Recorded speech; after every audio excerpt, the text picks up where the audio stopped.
Right, welcome back to the debate. Andhra Pradesh మంత్రివర్గానికి సంబంధించి ఎలా ఉండే అవకాశం ఉంది, ఎలా ఉండబోతోంది అనే దాని మీద చర్చిస్తున్నాం మనం.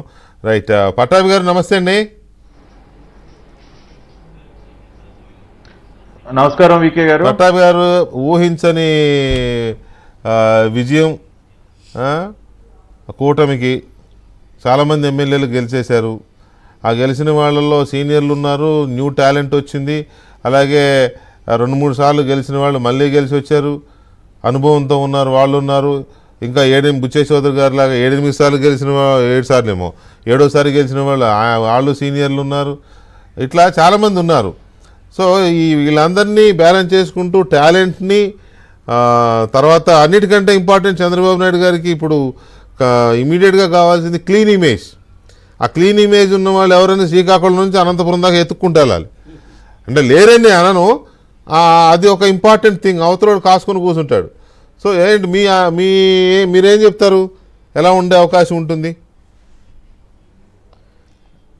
వికే గారు, అది ఇప్పటి వరకు గోసాల్ ప్రసాద్ గారు కానీ, పెద్దలు విక్రమ్ గారు కానీ అనేక కోణాలు మాట్లాడారు.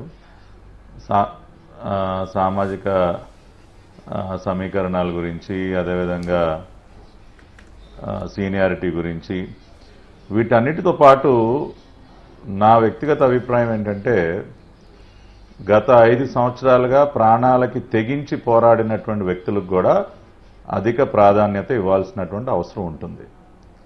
ఎందుకంటే పార్టీ ఆవిర్భావం తర్వాత గత 5 సంవత్సరాలలో జరిగినటువంటి పోరాటం గతంలో ఎప్పుడు జరగల.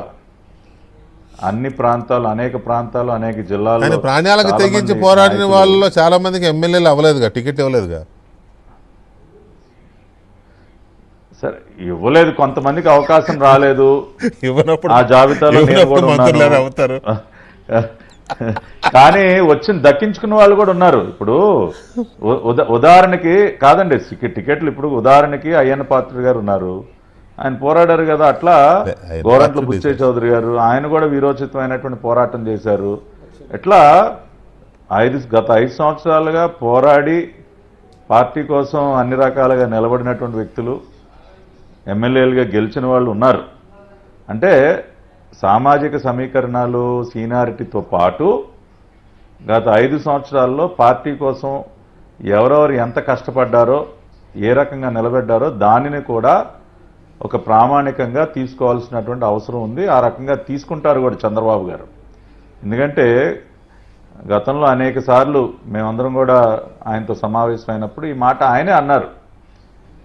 నేను ఇంతటి పోరాటం నేను ఎప్పుడు చూడలేదు, ఖచ్చితంగా ఇంతటి క్లిష్ట పరిస్థితుల్లో నాకు అండగా నిలబడినటువంటి ప్రతి ఒక్కరిని కూడా నేను గుర్తిస్తాను, వారికి మంచి ఎలివేషన్ ఇస్తానని చెప్పి ఆయనే స్వయంగా చాలా సందర్భాల్లో బహిరంగంగా కూడా ఉన్నారు ఆయన సభల్లో. కాబట్టి ఖచ్చితంగా చంద్రబాబు నాయుడు గారు ఆ విషయాన్ని కూడా గుర్తుపెట్టుకుని దానిని కూడా ఒక క్రైటీరియాగా తీసుకుని రేపు మంత్రివర్గ విస్తరణలో పదవులు కేటాయిస్తారన్న నమ్మకం కూడా నాకు ఉంది. ఎందుకంటే అవసరం అది. ఆ రకంగా జరిగితే ఏంటంటే ఒక విశ్వాసం, ఒక నమ్మకం, ఎస్ పార్టీ కోసం నిలబడినందుకు మంచి గుర్తింపు దక్కింది, ప్రజలు కూడా హర్షిస్తారు. మొన్న అంతటి ల్యాండ్ స్లైడ్ విక్టరీ ఊరికనే రాలేదు వికే గారు. 175లో 164 రావటం అనేది అది సామాన్యమైనటువంటి విషయం కాదు. అంతటి విజయం సాధించడం వెనక ఎంతోమంది కృషి ఉంది, ఎంతోమంది యొక్క త్యాగాలు ఉన్నాయి, పడినటువంటి ఇబ్బందులు ఉన్నాయి. కాబట్టి వాటన్నిటిని కూడా ఖచ్చితంగా చంద్రబాబు గారు గుర్తించుకుని ఆ రకంగా చేస్తారు. అదేవిధంగా జనసేన, బీజేపీకి సంబంధించి కూడా అంటే ఒక ఇది ఉంది పట్టాభి గారు, మీరు అన్న పాయింట్ కరెక్టే. గత ప్రభుత్వ హయాంలో, జగన్మోహన్ రెడ్డి ప్రభుత్వ హయాంలో పోరాడి చేసిన వాళ్ళు డెఫినెట్గా అయ్యన్న పాత్రుడు గారు కావచ్చు, అచ్చెన్నాయుడు గారు కావచ్చు, కొల్లు రవీంద్ర గారు కావచ్చు, సరే మీలాంటి వాళ్ళు ఉన్నా కొంత ఇప్పుడు అవకాశం లేదు. కానీ ఉన్నారు, లేరని ఎవరంటారు, అందులో డౌటే లేదు. వాళ్ళు ఎలాగో సీనియర్లు, వాళ్ళకి అన్ని రకాల పారామీటర్స్ ఉన్నాయి. వీటితో పాటు ఈ యంగ్ టాలెంటు, లేకపోతే కాస్త 2-3 సార్లు గెలిచిన ఈ టాలెంట్లు, ఇటువంటి అన్ని బేరీజ్ వేసుకుని వెళ్తారా అనేదే ఎక్కువగా చర్చ నడుస్తోంది. చేయాలి కదండి. ఎందుకంటే ఇప్పుడు 40 ఏళ్ళు పూర్తి చేసుకున్నాను, తెలుగుదేశం పార్టీ ఆవిర్భవించి 40 సంవత్సరాలు పూర్తయింది. So it is the time to groom young talent. అందుకనే చాలా మంది యువకులకు కూడా అవకాశం ఇవ్వడం జరిగింది. ఇవాళ మా పార్టీ తరఫున గెలిచినటువంటి ఎంపీలు మీరు చూసినట్లయితే అందరూ కూడా చాలా మంది ఫ్రెషర్స్, యంగ్ ఎంపీస్ ఉన్నారు. ఇక్కడ కూడా యంగ్ ఎమ్మెల్యేస్ చాలా మంది ఉన్నారు.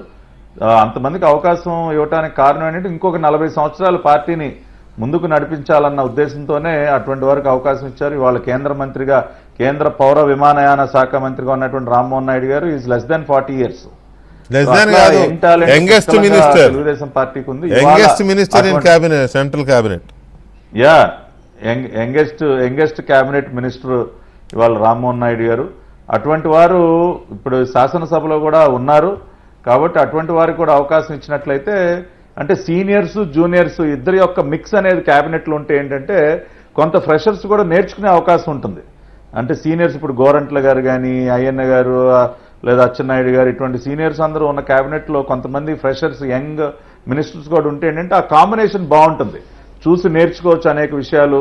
ఆయా మంత్రిత్వ శాఖలను ఏ రకంగా నిర్వహించాలి, కేబినెట్ సమావేశాలు ఏ విధంగా ఉంటాయి, శాసనసభల్లో మనం ఏ రకంగా ఉండాలి, ఇవన్నీ కూడా చూసి నేర్చుకునే అవకాశం కూడా ఉంటుంది. కాబట్టి అటువంటి మిక్స్ అనేది ఉంటే మంచిది. ఆ రకంగా కూడా చంద్రబాబు నాయుడు గారి ఆలోచన కూడా అదే. లోకేష్